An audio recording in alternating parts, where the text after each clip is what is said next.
Gold एक ही जगह पे फंस गया है, ना तो ये बाय साइड पे जा रहा है और ना ही ये सेल साइड पे जा रहा है। तो इसका मेन रीजन क्या है, क्या वजह है कि ये किसी साइड नहीं निकल पा रहा, तो उसको भी हम अभी देखते हैं। उसके अलावा ये जो वीक है 3 अगस्त से लेकर 7 अगस्त तक, ये बहुत ही इंपॉर्टेंट वीक रहने वाला है और मेरे ख्याल से इस वीक गोल्ड साहब ने निकल जाना है किसी ना किसी एक साइड पे। सो मेरा पॉइंट ऑफ व्यू क्या है कि मार्केट किस साइड पे जा सकती है उसको भी मैं एक्सप्लेन करूंगा, और ये जो मार्केट फंस गई है इस जगह पे उसको भी मैं आप लोगों को दिखाने की कोशिश करता हूं टेक्निकली कि क्या रीजन है और क्या डेवलपमेंट हो रही है जिस वजह से ये इतना बड़ा लिक्विडिटी पूल बन गया है जिसको मार्केट ब्रेक नहीं कर पा रही। लेकिन ये जो लिक्विडिटी पूल इसने क्रिएट किया है और ये जो डेवलपमेंट हो रही है इसमें से किसी साइड पे भी गोल्ड निकलता है तो इसके बाद जो मूव देखने वाली मिलेगी वो एक बॉम्ब से कम नहीं होगी, क्योंकि ये एक धमाका खेज मूवी होने वाली है। ठीक है, यहाँ तो इसने धड़म करके बहुत ही बुरे तरीके के साथ ड्रॉप होना है, या फिर इसने एक ही बड़ी डेली या फिर मंथली कैंडल इतनी बड़ी बना देनी है बाय साइड की, बायर्स को मजा ही आ जाएगा। बहरहाल ये सारी बातें तो होगी मुंह के साथ करने वाली।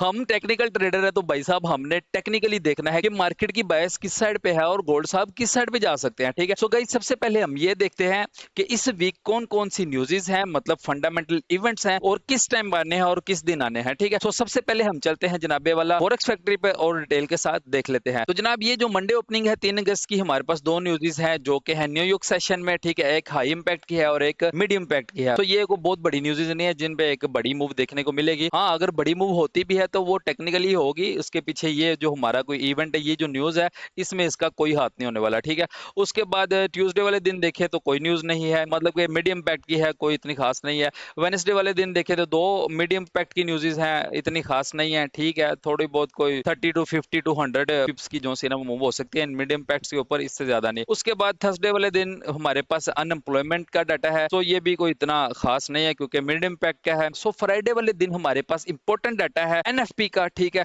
सो ये ऐसा दिन है 7 अगस्त का कि आपके गोल्ड साहब ने किसी एक साइड पे निकल जाना है। सो थर्सडे वाले दिन जो एनालिसिस होगा, फोरकास्ट होगा, उसके अंदर मैं एक्सप्लेन करूंगा कि इस न्यूज के ऊपर मार्केट में क्या इफेक्ट हो सकता है। ये तो हमें पता चल गया जी, हमारे पास जो इस वीक न्यूज़ेस हैं वो हमारे पास सिर्फ और सिर्फ फ्राइडे वाला दिन ही है जो कि बहुत इंपॉर्टेंट है, अदरवाइज मार्केट टेक्निकली चलेगी। हाँ, हिडन न्यूज़ेस का कुछ कहा नहीं जा सकता क्योंकि ये जो वार सिचुएशन बनी हुई है अमेरिका, ईरान और इसराइल की, ये जो मामला चल रहे हैं, सो इस वीकेंड के ऊपर भी अमेरिका ने कुछ अटैक्स किए हैं ईरान के ऊपर, तो उनका जो इफेक्ट है मेरे ख्याल से जो मार्केट की ओपनिंग होगी उसका इफेक्ट हो सकता है गैप डाउन पे। तो मतलब हो सकता है कि गैप डाउन के साथ मार्केट ओपन हो, चांसेस तो गैप डाउन के साथ ओपन होने के हैं।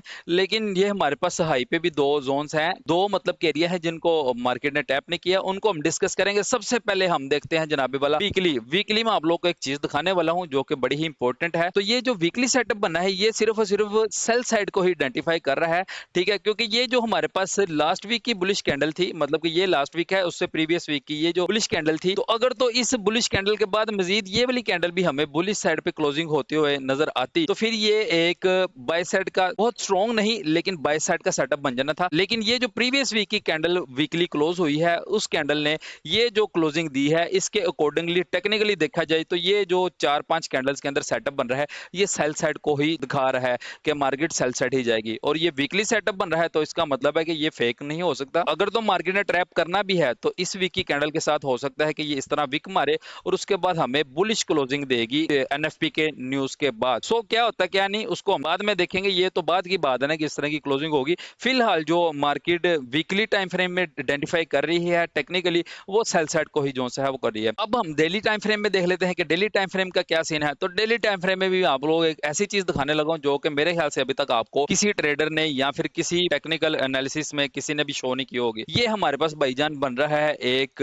इस तरह का ट्राइंगल। तो आप लोग जो समझ रहे हैं कि ये जो मार्केट फंस गई है एक जगह पे, ना बाय साइड पे निकल रही है जो ना सेल साइड पे जा रही है, तो ये एक डेवलपमेंट हो रही है। ठीक है, और ये डेवलपमेंट किस चीज की हो रही है, ये एक ट्राइंगल है। ठीक है, इसको हम पेनेंट भी कह सकते हैं। तो ये इसके अंदर ही मार्केट क्या कर रही है, इस तरह मूव कर रही है। और ये अगर हम देखें तो मार्केट के पास बहुत ही कम एरिया रह गया है इस तरह साइडवेज रहने का। सो मेरे ख्याल से इस वीक इस पैटर्न का ब्रेकआउट या फिर ब्रेकडाउन हो जाना है और गोल्ड साहब ने एक साइड पे निकल जाना है। तो आपने बड़े ही ध्यान से केयरफुली जो है ना वो ट्रेड करनी है और स्टॉप लॉस लाजमी लगाना है। थोड़ा लेंथी स्टॉप लॉस यूज कर लें लेकिन स्टॉप लॉस के बगैर आपने इस वीक तो लाजमन काम नहीं करना। ठीक है, ये बड़ा ही इंपॉर्टेंट वीक रहेगा। तो ये जो दो तो ये जो दो चीजें हैं ना, ये बहुत ही इंपॉर्टेंट है, जो कि मैंने अभी आप लोग के साथ शेयर की है। अब चलते हैं जनाबी वाला H1 में देख लेते हैं। ये जो मैंने ऑलरेडी ऑर्डर ब्लॉक्स और मतलब कि जोन ड्रा करके रखे हैं, इनको देख लेते हैं एक नजर क्या सीन है। तो ये हमारे पास हाई पे हमारे पास एक ऑर्डर फ्लो का लेवल है, ठीक है। ये कौन सा लेवल है पहले इसको देख लेते हैं। ये लेवल बनता है जी 4101 से लेकर 4112 का। उसके बाद हमारे पास एक FVG का एरिया है, ठीक है, और ये हमारे पास एरिया निकल के आ रहा है 4067 से लेकर 4073 का। सो मतलब कि ये इतना कोई बड़ा एरिया नहीं है, छोटा सा है। सो हो सकता है कि मार्केट अगर गैप अप के साथ भी ओपन होती है तो इस एरिया को टैप करे और उसके बाद हमें सेल का सेटअप दे और ड्रॉप हो सकती है। सो ये दो एरियाज हैं, ये बहुत ही इंपॉर्टेंट है। ऑर्डर फ्लो का जिनको आइडिया है वो इस चीज को समझते होंगे कि ऑर्डर फ्लो बहुत ही पावरफुल एरिया होता है, क्योंकि ये टैप नहीं हुआ होता तो इसको मार्केट टैप करने के बाद जो उसका एक वेव बनी होती है,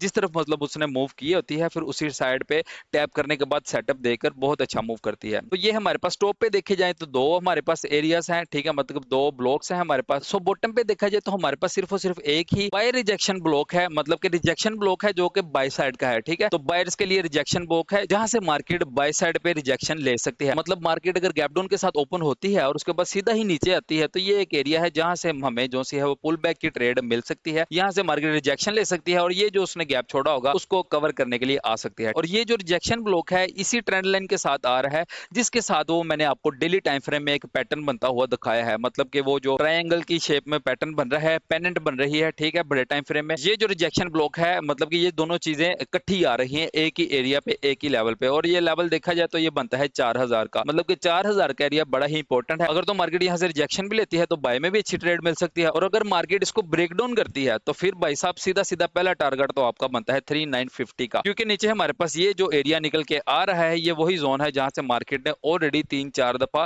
रिजेक्शन लेकर बाय साइड पे मार्केट ने मूव की है। सो ये आज का फोरकास्ट बड़ा ही इंपॉर्टेंट है। सो इसलिए मैंने डिटेल के साथ कोशिश की है कि आप लोगों को सीखने को भी मिले और आप लोग इससे फायदा भी उठा सके। तो मेरा फोरकास्ट अगर आप लोगों को अच्छा लगता है तो आप लोग लाइक भी किया करें, कमेंट भी किया करें, और आगे जो आप लोगों के यार दोस्त जो इस काम को देखते हैं या करते हैं उनके साथ भी शेयर किया करें ताकि उनको भी फायदा हो सके। तो ओके जनाब, मिलते हैं नेक्स्ट फोरकास्ट में, तब तक के लिए खुदा हाफिज, टेक केयर।